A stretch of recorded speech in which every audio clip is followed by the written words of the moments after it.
जंगल में एक चिड़िया बहुत ज्यादा रो रही होती है क्योंकि किसी पक्षी ने उस चिड़िया का भोजन चोरी कर लिया था।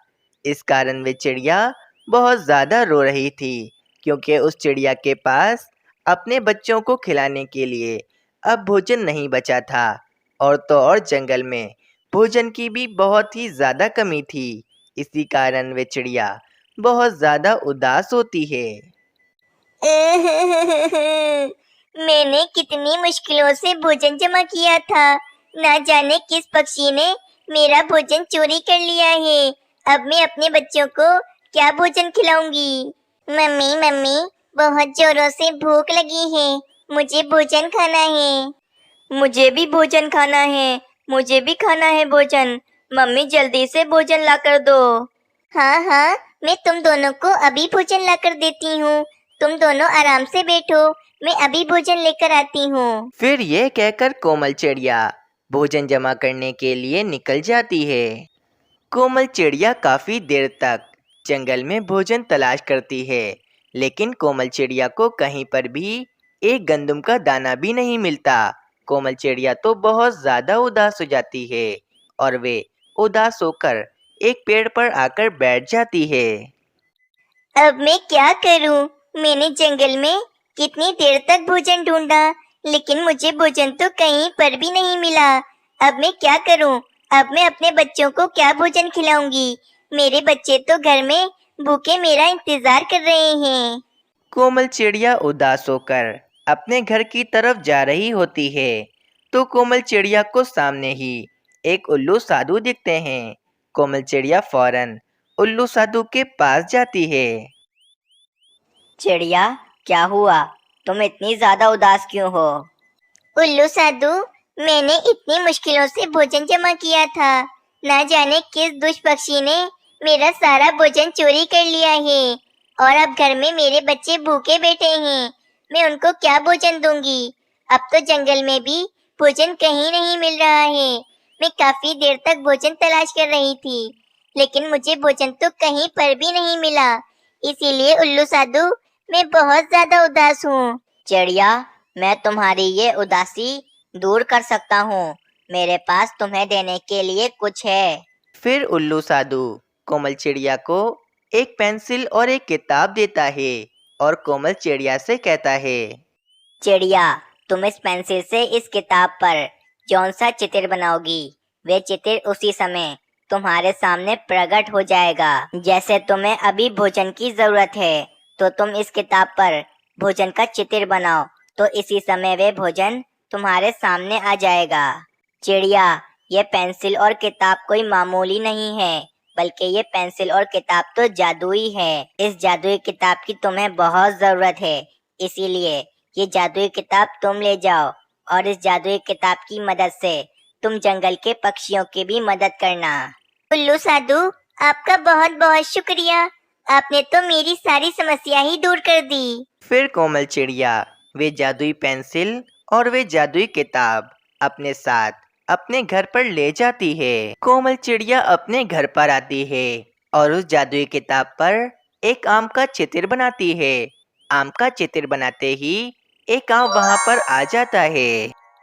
अरे वाह वाह, मैंने इस जादुई किताब पर एक आम का चित्र बनाया और यहाँ पर आम भी आ गया। अब तो मेरी सारी समस्याएं दूर हो जाएंगी। अब तो भोजन की बिल्कुल भी कमी नहीं होगी। मेरा जब मन चाहेगा, मैं इस जादुई किताब से भोजन मांगकर खा लूंगी। कोमल चिड़िया अपने बच्चों को मीठे मीठे आम खिलाती है और खुद भी कोमल चिड़िया मीठे मीठे आम खाती है। जंगल के पक्षी भी बहुत भूखे होंगे, क्योंकि जंगल में भोजन की बहुत कमी है। मैं जंगल के सभी पक्षियों को अपने घर में जमा कर लेती हूँ और जिस पक्षी को कौन सा भोजन खाना होगा, मैं इस जादुई किताब की मदद से उसे भोजन दे दूंगी। कुछ ही देर के बाद कोमल चिड़िया अपने घर में जंगल के सभी पक्षियों को जमा कर लेती है। कोमल चिड़िया, मुझे मकई खाने का बहुत मन है। मैंने तो काफी समय से मकई भी नहीं खाई है। तुम मुझे मकई दे दो। फिर कोमल चिड़िया उस जादुई किताब पर एक मकई का चित्र बनाती है और देखते ही देखते वहाँ पर एक मकई आ जाती है। कबूतर अपनी मकई को देखकर बहुत ज्यादा खुश हो जाता है। चलो कबूतर, अब तुम अपनी मकई लेकर अपने घोंसले में चले जाओ। मुझे बाकी पक्षियों को भी भोजन देना है। चिड़िया, तुम्हारा बहुत बहुत शुक्रिया कि तुमने मुझे ये मकई दी। अगर तुम मुझे ये मकई ना देती तो आज के दिन भी मुझे भूखा ही रहना पड़ता। इतना कहकर वे कबूतर अपनी मकई लेकर वहां से चला जाता है। कोमल चिड़िया भी सभी पक्षियों को उस जादुई किताब की मदद से भोजन दे रही थी और एक एक पक्षी अपना अपना भोजन लेकर वहां से जा रहा था। रानी, इस कोमल चिड़िया के पास ये जादुई किताब आखिर कहाँ से आ गई? इस जादुई किताब की मदद से कोमल चिड़िया जंगल के सभी पक्षियों को भोजन दे रही है। हाँ कालू जी, अगर ये जादुई किताब हमारे पास आ जाए तो हम तो जंगल के पक्षियों को अपना गुलाम बना लें और अपने सारे काम हम जंगल के पक्षियों से कराएं। रानी, अगर आज रात हम कोमल चिड़िया की वे जादुई किताब चोरी कर लें तो हम जंगल के पक्षियों को अपना गुलाम बना सकते हैं। हाँ कालू जी, ये ठीक रहेगा। आज रात को हम कोमल चिड़िया के घर से वे जादुई किताब चोरी कर लेंगे। उसके बाद हम जंगल के सभी पक्षियों को अपना गुलाम बना लेंगे। दोस्तों, अगर आप सबको इस कहानी का अगला भाग देखना है तो कल तक का इंतज़ार करें। और ये वाला भाग आप सबको कैसा लगा हमें कमेंट में ज़रूर बताएं और हमारे चैनल को लाजमी सब्सक्राइब कर लें। किसी समय की बात है, एक जंगल में एक मीनू चिड़िया और एक कालू कौवा रहते थे। मीनू चिड़िया और कालू कौवा आपस में बहुत ही ज़्यादा अच्छे दोस्त थे। मीनू चिड़िया की एक छोटी सी बेटी थी जिसका नाम पिंकी चिड़िया था और वहीं कालू कौवे का भी एक छोटा सा बेटा था जिसका नाम राजू कौवा था। एक दिन मीनू चिड़िया और कालू कौवा भोजन ढूंढने के लिए जा रहे होते हैं कि मीनू चिड़िया को सामने जमीन पर एक चने का दाना पड़ा हुआ दिखता है। मीनू चिड़िया और कालू कौवा फौरन उस चने के दाने के पास जाते हैं। मीनू चिड़िया, तुम्हें तुम्हारा भोजन मिल गया है। अब तुम जाकर अपने घोंसले में आराम करो। मैं अपने लिए कहीं और से जाकर भोजन तलाश कर लेता हूँ। नहीं कालू कौवे, ऐसा मत कहो। मैं भी तुम्हारे साथ तुम्हारा भोजन ढूंढवाने में मदद करूँगी। अभी मुझे भोजन मिला है तो क्या हुआ, मैं भी तुम्हारे साथ चलती हूँ। हम दोनों मिलकर तुम्हारे लिए जल्दी से भोजन ढूंढ लेंगे। मीनू चिड़िया, तुम मेरी पक्की दोस्त हो। तुम्हें भोजन मिल गया है, फिर भी तुम मेरे साथ मेरा भोजन ढूंढवाने में मदद कर रही हो। तुम्हारे जैसा दोस्त तो हर पक्षी को मिलना चाहिए। फिर कालू कौवा और मीनू चिड़िया भोजन ढूंढने के लिए थोड़ा और आगे चले जाते हैं। अगले दिन मीनू चिड़िया कालू कौवे के घोंसले में आती है और कालू कौवे से कहती है, कालू कौवे, मेरी बहन कोमल चिड़िया की काफी ज्यादा तबीयत खराब है, इसीलिए मुझे अभी अपनी बहन को देखने के लिए दूसरे जंगल जाना पड़ेगा।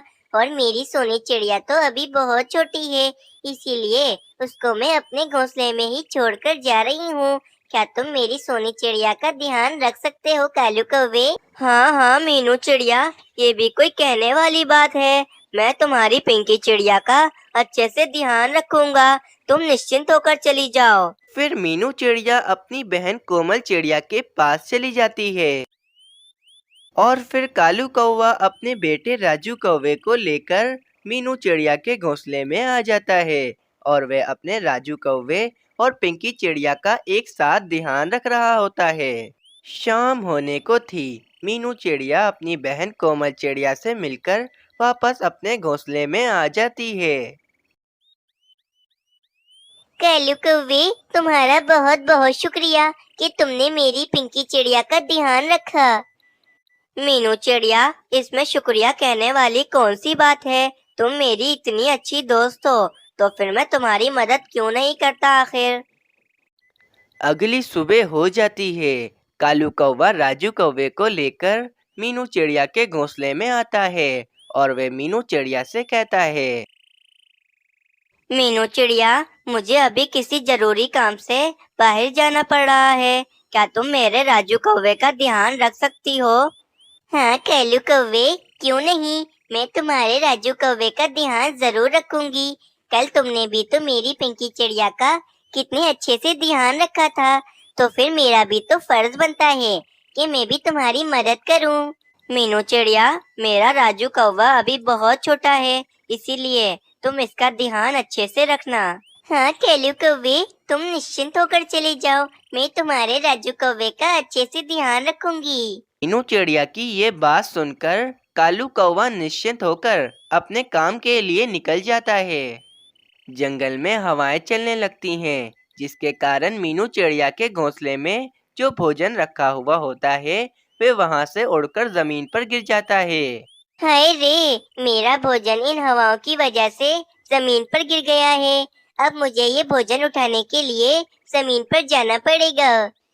देखो पिंकी चिड़िया, राजू कौवे, मैं अभी भोजन उठाने के लिए जमीन पर जा रही हूँ। तुम दोनों बिल्कुल भी शरारत मत करना, बस मैं अभी आई। फिर मीनू चिड़िया भोजन उठाने के लिए जमीन पर चली जाती है। मीनू चिड़िया के जाते ही पिंकी चिड़िया और राजू कौवा दोनों आपस में एक दूसरे को धक्का देने लगते हैं। पिंकी चिड़िया राजू कौवे को थोड़ा जोर से धक्का दे देती है, जिसके कारण राजू कौवा घोंसले से नीचे गिर जाता है। जमीन पर गिरने के कारण राजू कौवे की उसी समय मृत्यु हो जाती है। हाय रे, ये क्या हो गया? राजू कौवा घोंसले से नीचे कैसे गिर गया? ये तो लगता है मर चुका है। अब जब कालू कौवे को ये बात पता चलेगी तो वो कितना उदास हो जाएगा। मीनू चिड़िया काफी ज्यादा परेशान हो जाती है कि इतने में वहां पर कालू कौवा आ जाता है। मीनू चिड़िया कालू कौवे को सारी बातें बताती है कि राजू कौवा कैसे जमीन पर गिर गया और उसकी मृत्यु हो गई। मीनू चिड़िया, ये तुमने क्या कर दिया? मैंने तो तुम पर भरोसा कर कर तुम्हें अपना राजू कौवा सौंपा था और तुमने मेरे साथ ऐसा किया। मैं तुम्हें कभी माफ नहीं करूंगा मीनू चिड़िया। कैलू कौवे, इसमें मेरी बिल्कुल भी गलती नहीं है। मैं तो भोजन उठाने जमीन पर आई थी। मुझे क्या पता था कि राजू कौवा घोंसले से नीचे गिर जाएगा। मीनू चिड़िया, आज से हम दोनों की दोस्ती खत्म। तुमने मेरे साथ बिल्कुल भी अच्छा नहीं किया है। और हाँ मीनू चिड़िया, देखना एक ना एक दिन मैं तुमसे अपने राजू कौवे का बदला जरूर लूंगा। इतना कहकर वे कालू कौवा अपने घोंसले में चला जाता है। इस मीनू चिड़िया को तो मैं ऐसा मजा चखाऊंगा कि ये मीनू चिड़िया याद रखेगी। ये मीनू चिड़िया मुझसे नहीं बचेगी। इससे मैं अपना बदला जरूर लूंगा। अगली सुबह मीनू चिड़िया कालू कौवे के पास आती है और कालू कौवे से कहती है, कैलू कौवे, मुझे माफ कर दो। मैं जानती हूँ कि ये सब कुछ मेरी वजह से हुआ है, लेकिन हाँ कैलू कौवे, ये सब कुछ मैंने जानबूझकर नहीं किया है। कैलू कौवे, मुझे माफ कर दो और तुम मुझसे दोबारा से दोस्ती कर लो। मीनू चिड़िया, चली जाओ यहाँ से। मैं तुमसे बात भी नहीं करना चाहता हूँ। तुमने जो मेरे साथ किया है, मैं तुम्हें उसके लिए कभी माफ नहीं करूँगा। चलो यहाँ से चली जाओ तुम। बेचारी मीनू चिड़िया उदास होकर वापस अपने घोंसले में चली जाती है। कुछ देर के बाद कालू कौवा मीनू चिड़िया के घोंसले में आता है। कालू कौवा देखता है कि मीनू चिड़िया अपने घोंसले में नहीं होती है। कालू कौवा इसी बात का फायदा उठाता है और वे मीनू चिड़िया का घोंसला उठाकर जमीन पर फेंक देता है। जमीन पर गिरने के कारण पिंकी चिड़िया की उसी समय मृत्यु हो जाती है। अब जाकर मेरे दिल को शांति मिली है। मैंने मीनू चिड़िया से अपना बदला ले लिया है। मैंने मीनू चिड़िया की पिंकी चिड़िया की जान ले ली है। अब देखना मीनू चिड़िया को पता चलेगा कि उसने मेरे साथ कितना गलत किया था। उसी समय वहां पर मीनू चिड़िया भी आ जाती है। मीनू चिड़िया ये सब कुछ देखकर काफी ज्यादा हैरान रह जाती है। कैलू कौवे, ये तुमने क्या किया? तुमने मेरी पिंकी चिड़िया की जान ले ली। मैं तुम्हें कभी माफ नहीं करूंगी कैलू कौवे। मीनू चिड़िया, तुमने भी तो मेरे साथ यही कुछ किया था ना, तो फिर मैंने भी तुमसे अपना बदला ले लिया है। कैलू कौवे, मैंने तुमसे कहा तो था कि वो सब कुछ मैंने जानबूझकर नहीं किया था। वो सब कुछ अनजाने में हुआ था, लेकिन तुमने मेरी पिंकी चिड़िया की जान लेकर बिल्कुल भी अच्छा नहीं किया है। अब तुम जो भी कहो मीनू चिड़िया, मुझे जो करना था वो मैंने कर दिया। चलो अब मैं चलता हूँ अपने घोंसले में। फिर ऐसे ही कुछ महीने बीत जाते हैं। मीनू चिड़िया और कालू कौवे को एक एक अंडा हुआ था। रानी, तुमने देखा ना कि इस मीनू चिड़िया को भी अंडा हुआ है। इस मीनू चिड़िया ने हमारे राजू कौवे को मारा था। अब तुम देखना, जब मीनू चिड़िया के इस अंडे में से कोई नई चिड़िया निकलेगी तो मैं उसकी भी जान ले लूंगा। हाँ कलू जी, इस मीनू चिड़िया को तो मैं कभी माफ नहीं करूंगी। इस मीनू चिड़िया ने मेरे राजू कौवे की जान ली है। कुछ ही दिनों के बाद कालू कौवे और रानी कौवे के अंडे में से एक छोटा सा कौवा निकलता है और मीनू चिड़िया के अंडे में से एक सुंदर सी चिड़िया निकलती है। कालू कौवा और मीनू चिड़िया दोनों ही काफी ज्यादा खुश होते हैं। रानी, अब बदले का वक्त आ गया है। मीनू चिड़िया के अंडे में से नन्ही सी चिड़िया निकल गई है। अब मुझे उस चिड़िया की भी जान लेनी पड़ेगी। रानी, मैं अभी चील बहन के पास जाता हूँ और मैं चील बहन को बुलाकर लाता हूँ। वैसे भी चील बहन को नन्ही चिड़ियाओं का मांस बहुत पसंद होता है। वह चील मीनू चिड़िया की नन्ही सी चिड़िया को मारकर खा जाएगी और मेरे दिल को दोबारा से ठंडक मिल जाएगी। ये कहकर कालू कौवा चील के पास चला जाता है। मेरी नन्ही चिड़िया कितनी सुंदर है। मुझे अब इसका ध्यान बहुत अच्छे से रखना पड़ेगा। मैं पहले ही अपनी एक चिड़िया खो बैठी हूँ, लेकिन अब मैं अपनी इस चिड़िया का बहुत अच्छे से ध्यान रखूंगी। लेकिन मैं जानती हूँ कि वे कालू कौवा मेरी इस नन्ही चिड़िया की भी जान लेना चाहेगा। मुझे कुछ करना पड़ेगा। हाँ, मैं एक काम करती हूँ। मैं अपनी नन्ही चिड़िया को लेकर अपनी बहन कोमल चिड़िया के पास चली जाती हूँ। इस तरह मेरी नन्ही चिड़िया भी महफूज रहेगी। ये कहकर मीनू चिड़िया अपनी नन्ही सी चिड़िया को लेकर कोमल चिड़िया के पास चली जाती है।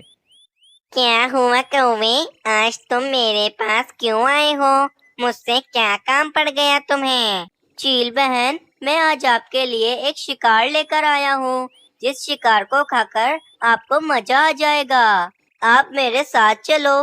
मेरे घोंसले के सामने एक चिड़िया रहती है। उस चिड़िया के अंडे में से अभी अभी नन्ही सी चिड़िया निकली है। आपको तो नन्ही सी चिड़ियाओं का गोश्त खाना काफी ज्यादा पसंद है, इसीलिए आप मेरे साथ चलो और उस नन्ही सी चिड़िया का शिकार कर लो।